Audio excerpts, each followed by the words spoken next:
ធ្លាប់តែលើគេនិយាយថាយកផ្លែស្វាយទៅហូបតែខ្ញុំនឹងយកផ្លែស្វាយទៅពាក់បងប្អូនប្រកាសជាឆ្ងល់ហើយថាយកផ្លែស្វាយទៅពាក់យ៉ាងម៉េចចម្លើយគឺនៅក្នុងវីដេអូនេះខ្ញុំនឹងបង្ហាញពីការច្នៃបន្តោងយកគំរូពីផ្លែស្វាយមកពាក់មុនដំបូងខ្ញុំចាប់ផ្ដើមរាប់មើលផ្លែស្វាយមួយផ្លែបន្ទាប់មកខ្ញុំត្រូវការស្លឹកស្វាយមួយសន្លឹកទៀតដើម្បីរចនាវាជាមួយគ្នាដោយសារតែបន្តោងដែលខ្ញុំនឹងធ្វើនេះខ្ញុំនឹងរចនាសាមញ្ញប៉ុណ្ណោះដូចនេះមិនត្រូវការបញ្ចូលក្បាច់រចនាច្រើននោះទេអញ្ចឹងខ្ញុំមិនចាំបាច់ design វាជាប្លង់ 2D ឡើយខ្ញុំនឹងចាប់ផ្ដើមដំឡើងវាជា 3D តែម្ដងប៉ុន្តែក្នុងករណីខ្លះទៀតប្រសិនបើគ្រឿងអលង្ការយើងមានក្បូរក្បាច់ច្រើនយើងត្រូវការគូប្លង់ជា 2D សិនហើយផាត់ពណ៌វាឲ្យចេញជារូបរាងដើម្បីឲ្យដឹងថាបើធ្វើហើយវានឹងចេញរូបរាងយ៉ាងម៉េចបើយើងគូរវាតែម្ដងប្រសិនបើចេញរូបរាងមិនស្អាតយើងនឹងខាតពេលទៅកែរូបរាងវាម្ដងទៀតដំណាក់កាលដំបូងខ្ញុំចាប់ផ្ដើមគូរផ្លែស្វាយមុនដោយខ្ញុំយកប្រវែងបណ្ដោយ12មីលីម៉ែត្រទទឹង7មីលីម៉ែត្រនិងកម្រាស់2មីលីម៉ែត្រខ្ញុំក៏បន្ថែមតោងស្វាយពីលើមួយទៀតដើម្បីយកស្លឹកស្វាយភ្ជាប់ជាមួយតោងចំណែកឯស្លឹកស្វាយខ្ញុំត្រូវដាក់ឲ្យជាប់នឹងផ្លែស្វាយដើម្បីឲ្យមាំក្នុងការយកបន្តោងទៅពាក់ជាមួយខ្សែក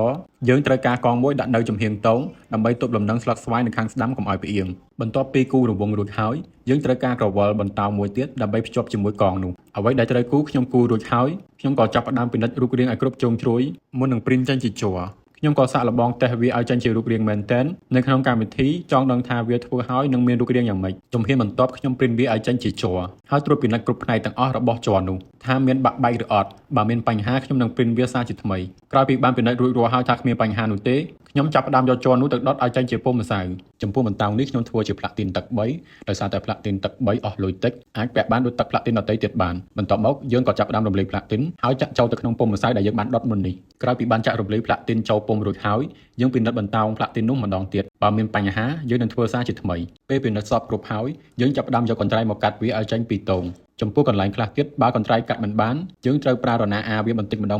ងរហូតដល់ដាច់ដោយសារកន្លែងខ្លះទៀតនៅមានសាច់ពកខ្ញុំត្រូវប្រើដែកឆាបដើម្បីឆាបវាឲ្យរាបស្មើចំពោះក្រវិលបន្តោងក៏ត្រូវសម្អាតដូចគ្នាផងដែរនៅពេលសម្អាតក្រវិលបន្តោងរួចហើយយើងត្រូវកាត់ផ្សារវាភ្ជាប់ជាមួយនឹងកងដោយសារតែផ្នែកខ្លះរបស់បន្តោងវាចង្អៀតយើងត្រូវតែផ្លាស់ប្ដូរឧបករណ៍ដើម្បីសម្អាតឲ្យអស់នៅក្រមដែលជាប់ផ្លាទីននោះក្នុងការធ្វើបន្តោងផ្លាទីននេះយើងត្រូវប្រាកដថាគ្រឿងរបស់យើងគ្រប់កន្លែងត្រូវតែរលោងមិនគ្រើមឬមានពកដែលធ្វើឲ្យអ្នកពាក់មានអារម្មណ៍មិនស្រួលជាមួយគ្រឿងរបស់យើងដែលបានធ្វើក្រោយពីបានឆ្លងកាត់ដំណាក់កាលជាច្រើនមកខ្ញុំក៏បានធ្វើឲ្យបន្តោងខ្សែកផ្លាទីនទឹក3ដែលយកគំរូតាមផ្លែស្វាយជួបគ្នាវីដេអូក្រោយ